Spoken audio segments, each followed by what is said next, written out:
Hello everyone, মোৰ চেনেললৈ আপোনালোক সকলোকে স্বাগতম জনাই। আজি মই বিলাহী আচাৰ ঘৰতে ৰদত নিদিয়াকৈ কেনেকৈ প্ৰস্তুত কৰিব পাৰি তাকে অকনমান দেখাবলৈ ট্ৰাই কৰিছো। আৰু এফালে মই বিলাহীখিনি লৈ ললো আৰু ইয়াৰ পাছতে পাঁচফোৰণ লৈছো। পাঁচফোৰণখিনি তাৱাত অকনমান গৰমাই ললো দেই। অকল মই ইয়াত পাঁচফোৰণ ব্যৱহাৰ কৰিম, বেলেগ মছলা ব্যৱহাৰ নকৰো। সো পাঁচফোৰণতে হৈ যাব। আৰু এতিয়া মই বিলাহীখিনি ফাৰ্ষ্টত ধুই লৈছো আৰু দেই ধুনীয়াকৈ। ধুই মেলি এতিয়া মই তাৱাত গৰমাই লম। ইয়াত ৰদত দিব নালাগে, জাস্ট অকনমান গৰমাই পেলাই বিলাহীবোৰ অকনমান ফাটি যোৱাকৈ মই গৰমাই কৰি লৈছো। আৰু এইফালে শুকান জলকীয়া লৈছো আৰু এতিয়া মই মিক্সিত মাৰি লওঁ মছলাখিনি। আৰু এইফালে শুকান জলকীয়াখিনি মিক্স কৰি দিছো বিলাহীটোৰ লগতে।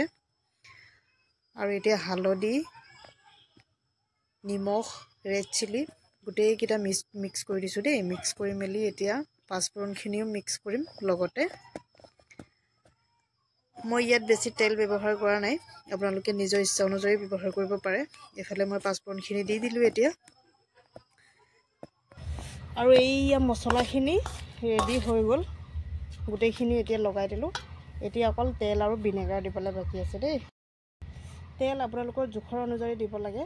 মই এফালে জোখতে দি লৈছো আৰু তেলটো, বেছি তেল দিয়া নাই বাৰু। আৰু এনেকৈ মিক্স কৰি দিছো।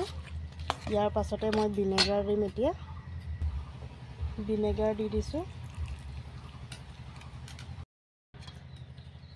আৰু এইফালে আমাৰ বিলাহী আচাৰ এতিয়া ৰেডি হৈ গ'ল। ৰদত দি পেলাই এতিয়া খোৱাৰে মজা ল'ব লাগে আৰু।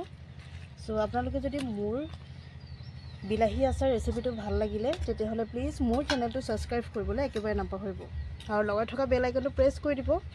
আকৌ নতুন নতুন ভিডিঅ' পাবলৈ আপোনালোকে কমেণ্টত জনাব। যেনেকুৱা ধৰণৰ ভিডিঅ' লাগে তেনেকুৱাই দিবলৈ মই চেষ্টা কৰিম। সো আশা কৰিছোঁ আপোনালোকে সকলোৱে মৰম দিব বুলি। Bye bye.